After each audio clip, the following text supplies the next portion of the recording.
लेकिन वहीं दूसरी तरफ यह माना जा रहा है कि क्या इजराइल ने दरअसल वो बदला जो 7 अक्टूबर को हुआ था, 7 अक्टूबर 2023 यानी कि पिछले साल की अगर बात करें तो क्या वो उसका बदला पूरा कर लिया है। ये देखिए, ये इस्माइल हानिया हमास चीफ जो है उसकी तस्वीर हम यहां पर आपको दिखा रखे हैं, जो चंद घंटों पहले जो सुप्रीम लीडर्स हैं ईरान के उनके साथ वो दिखाई देता है, उन फोटो में वो नजर आता है। क्योंकि अगर हम बात करें तो राष्ट्रपति का दरअसल शपथ ग्रहण समारोह था, मसूद पेज़ेश्कियान की अगर हम बात करें तो उनके शपथ ग्रहण में शामिल हुआ था और जरा नहीं लग रहा था कि चंद घंटों बाद कुछ ऐसा इस्माइल हानिया के साथ हो सकता है। लेकिन इस्माइल हानिया पर यह हमला होता है आधी रात में, 2 बजे का वक्त वहां था और अगर भारतीय समय अनुसार की बात करूं तो करीब अहली सुबह 4 बजे का वो वक्त था जब इस्माइल हानिया का खात्मा कर दिया जाता है, इस्माइल हानिया ढेर कर दिया जाता है। और कई अहम उसमें आप देखिए, हम आगे बात करेंगे जब आपको बताएंगे कि किस तरह से क्या कुछ रहा है, किस तरह का सफर रहा है इस्माइल हानिया का, तो हम ये दिखा रखे हैं आपको कि कितना अहम रोल हमास को खड़ा करने में और साथ ही साथ वो तमाम जो मूवमेंट्स चलाए गए उसमें क्या रोल रहा है इस्माइल हानिया का। 2 तस्वीरें इस वक्त हम आपको दिखा रखे हैं। पहली तस्वीर जो आप देख रहे हैं ये हमास के हमले की, जिसका थोड़ी देर पहले मैं जिक्र कर रही थी, तारीख 7 अक्टूबर 2023 और आज की तारीख 31 जुलाई 2024। 7 अक्टूबर 2023 यानी कि पिछले साल की अगर बात करें तो ये तस्वीरें जिनसे दुनिया दहल गई थी, दुनिया को चौंका दिया था हमास ने एक के बाद एक। जिस तरह से इजराइल पर सीरियल अटैक किए गए थे, 1200 से ज्यादा लोगों की मौत इस दौरान हो गई थी। कई लोग ऐसे जिन्हें बंधक बनाया गया था, गाजा पट्टी में देखा था आपने किस तरह के हालात वहां पर हो गए थे। अभी भी हालांकि ये कहा जा रहा है कि कई ऐसे बंधक हैं जो हमास के कब्जे में हैं, कई लोग ऐसे हैं जो हमास के कब्जे में हैं। और दूसरी तस्वीर आप ये देख रहे हैं, हमास चीफ का खात्मा कर दिया जाता है, उसे ढेर कर दिया जाता है और जैसे ही ये खबर आती है तो एकदम हड़कंप मच जाता है और ये कहा जाता है कि क्या ये इजराइल ने बदला ले लिया है। ये अलग बात है कि इजराइल ने चुप्पी साधी हुई है, वो इस हत्या पर, वो इस खात्मे पर कुछ भी नहीं कह रहा है। लेकिन उनके हेरिटेज मिनिस्टर की अगर बात करें तो वो ये कह रहे हैं कि गंदगी का सफाया हो रहा है। ये अपने आप में बहुत कुछ कहता है, ये अपने आप में एक मैसेजिंग करने की जो कोशिश है वो दरअसल होती है। तो 2 तस्वीरें इस वक्त आपने देखी, हमने आपको सिलसिलेवार तरीके से वो बताया।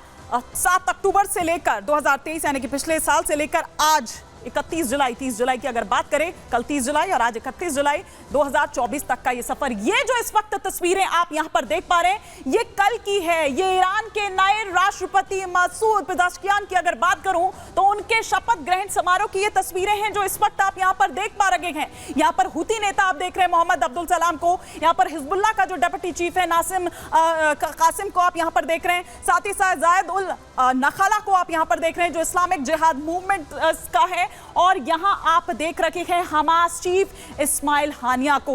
बॉडी लैंग्वेज देखिए, चेहरे पर कोई शिकन, कोई चिंता, कोई कुछ नजर नहीं आ रहा है। ऐसा देखकर नहीं लग रहा है कि चंद घंटों के बाद इस्माइल हानिया के साथ ऐसा कुछ हो जाएगा। इस्माइल हानिया बिल्कुल बेफिक्री से, आप देखिए कि इन सुप्रीम लीडर्स के साथ, जो ईरान के सुप्रीम लीडर्स हैं उनके साथ बैठा हुआ है। ये कल 30 जुलाई 2024 की तस्वीर हम आपको दिखा रहे हैं। लेकिन चंद घंटों बाद ही अटैक किया जाता है और उस अटैक में खात्मा हो जाता है, खात्मा हो जाता है इस्माइल हानिया का जो हमास का चीफ है। और आप बाकी उन तस्वीरों को भी यहां पर देख पा रहे हैं। यह भी कहा जा रहा है कि क्या कोई अपना करीबी ही था, क्या कोई अपना ही था जिसने ऐसी कोई जानकारी दी, क्योंकि गेस्ट हाउस में था उस वक्त इस्माइल हानिया जब ये अटैक उस पर होता है, ये मिसाइल हमला जो है वो होता है। और ये देखिए, ये तस्वीर इस वक्त हम आपको विक्ट्री साइन दिखाते हुए इस्माइल हानिया की ये कल की तस्वीर हम आपको दिखा रहे हैं। ये मैंने तभी कहा थोड़ी देर पहले कि चेहरे पर आपको कोई ऐसी शिकन नजर नहीं आएगी, कोई ऐसी चिंता नजर नहीं आएगी। बॉडी लैंग्वेज भी आप देखिए, ऐसा नहीं लग रहा कि कुछ ऐसा हो सकता है इस्माइल हानिया के साथ। लेकिन चंद घंटे के बाद ही शपथ ग्रहण होता है और शपथ ग्रहण के ठीक कुछ वक्त के बाद, कुछ घंटों के बाद ये खबर आती है कि इस्माइल हानिया को ढेर कर दिया गया है। ये तस्वीरें हम कल के शपथ ग्रहण ईरान के नए राष्ट्रपति जब अपने पदभार को ग्रहण कर रहे थे, ये तब की तस्वीर हम आपको दिखा रहे हैं। लेकिन और जानकारी जो इस्माइल हानिया से जुड़ी हुई है वो हम आपको कुछ ग्राफिक्स के माध्यम से, कुछ और तस्वीरों के माध्यम से लगातार आपको यहां पर दिखाते रहेंगे और किस तरह से क्या कुछ हमास को आगे बढ़ाने में इस्माइल हानिया की भूमिका रही है वो भी आपको बताएंगे। तो तस्वीर हमने आपको दिखाई, अब आपको बताते हैं कि कैसे मारा गया हानिया। रात 2 बजे, उस वक्त वहां रात के 2 बजे थे और तेहरान के गेस्ट हाउस में इत्मीनान से सो रहा था इस्माइल हानिया। बेडरूम पर सीधा हमला किया जाता है, टारगेट कर मिसाइल हमला किया जाता है और इस मिसाइल हमले में हानिया की मौत हो जाती है।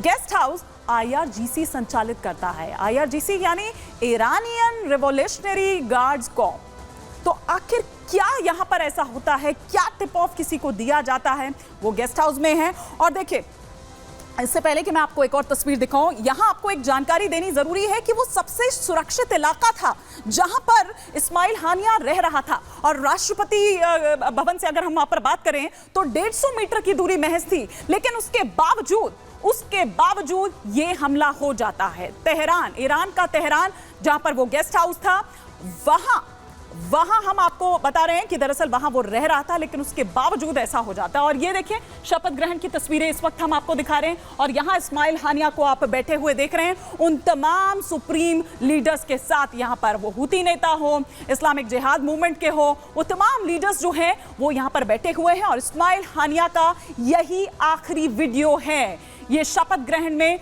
जब वो दुनिया के सामने उस वक्त आए थे। ये दरअसल तभी की तस्वीरें हैं और उससे ठीक बाद रात करीब 2 बजे, जब वहां 2 बज रहे थे लेकिन यहां भारत में 4 बज रहे थे उस वक्त, ये तब होता है और उससे टारगेट कर ये हमला किया जाता है। अब कुछ और जानकारी फटाफट से हम आपको दे देते हैं कि कौन था इस्माइल हानिया।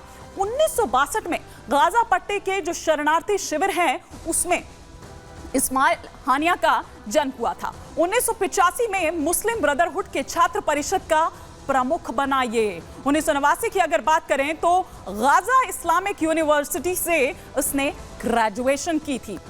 कॉलेज की पढ़ाई की अगर बात करें तो उसके बाद हमास से उसके बाद वो जुड़ गया। कॉलेज खत्म करने के बाद, पढ़ाई करने के बाद, ग्रेजुएशन करने के बाद वो हमास से जुड़ गया। 1997 में हानिया का हमास में कद बढ़ गया। क्या भूमिका रही? 2006 में फिलिस्तीन का प्रधानमंत्री बनाया जाता है इस्माइल हानिया को।